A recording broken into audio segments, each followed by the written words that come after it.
Japan کی سرزمین پر 1943 میں اس نے جنم لیا۔ ابھی صرف 5 سال کا تھا کہ اس کے سر سے باپ کا سایہ اٹھ گیا۔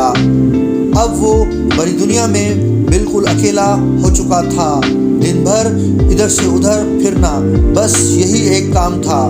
پڑھائی سے اسے زیادہ دلچسپی نہ تھی۔ پھر ایک اور وجہ بھی تھی۔ جاپان میں لوگوں کا قد 4.5 سے 5 فٹ کا تھا، جبکہ وہ کلاس 7 میں تھا تو اس وقت بھی اس کا قد 6 فٹ تھا۔ اسی وجہ سے کلاس کے لڑکے اسے لمبا پیٹر کہہ کر چھیڑتے تھے۔ جواب میں وہ ان کی دھنائی کرتا۔ اسی مار کٹائی سے اسے کراٹے کا شوق ہو گیا اور وہ دلجمی سے اس کھیل کو سیکھنے کی کوشش کرنے لگا۔ صرف 2 سال میں وہ اس کھیل میں اس قدر طاق ہو گیا کہ پورے علاقے میں کوئی اس کا ہمسر نہ تھا۔ اس نے باسکٹ بال کی ٹیم میں بھی جگہ بنا لی۔ لمبے قد کی وجہ سے وہ خوب فائدہ اٹھا رہا تھا۔ اس کے پاس بال آتے ہی باسکٹ میں جانا یقینی تھا، اس لیے سب اسے اپنی ٹیم میں رکھنا چاہتے تھے۔ باسکٹ بال کھیلنے کے لیے وہ دور دور کے شہروں تک جاتا اور انعامات حاصل کرتا۔ جس طرح وہ باسکٹ بال کی دنیا میں نام پیدا کر رہا تھا، اسی طرح وہ کراٹے میں بھی شہرت حاصل کرتا جا رہا تھا۔ اس کھیل میں بھی اس کا قد مددگار تھا۔ شاٹ پٹ اور ڈسک تھرو میں بھی اس نے خاصا نام کمایا۔ گویا جس کھیل کی طرف توجہ کرتا وہ اس میں طاق ہو جاتا۔ اسی دوران یعنی جب وہ 14 سال کا تھا، دوسری جنگ عظیم شروع ہو گئی۔ اس جنگ میں جاپان بھی کود پڑا۔ ایک طرف اتحادی تھے تو دوسری طرف جرمن اور جاپان۔ جنگ کا سیدھا اثر جاپان کی معیشت پر پڑا۔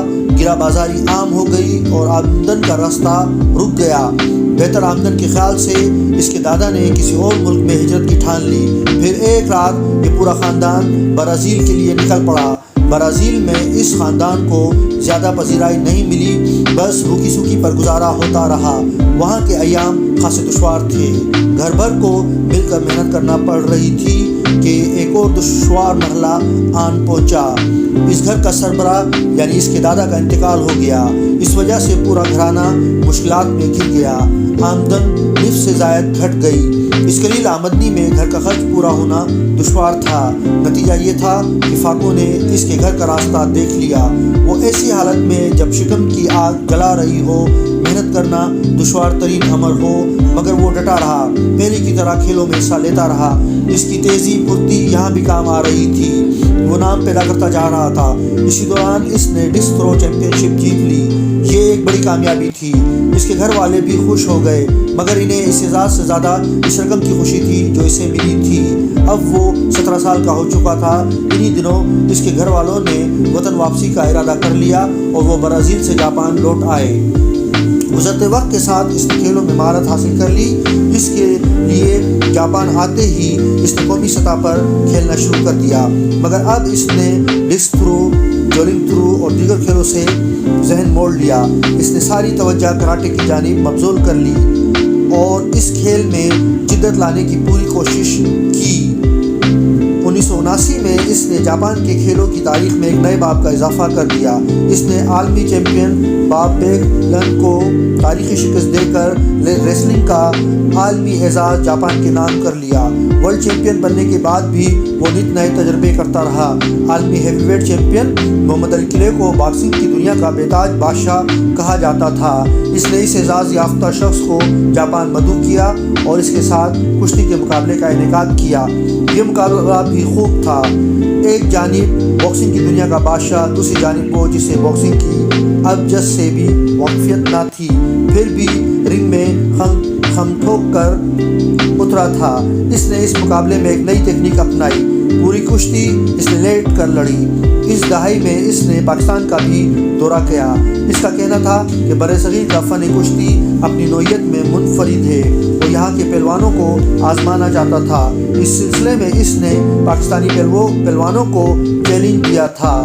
11 پہلوان اور اکرم پہلوان سے اس نے مقابلہ کیا، جس کا نتیجہ یہ نکلا کہ وہ جاپان کی طرح پاکستان میں بھی مقبول ہو گیا۔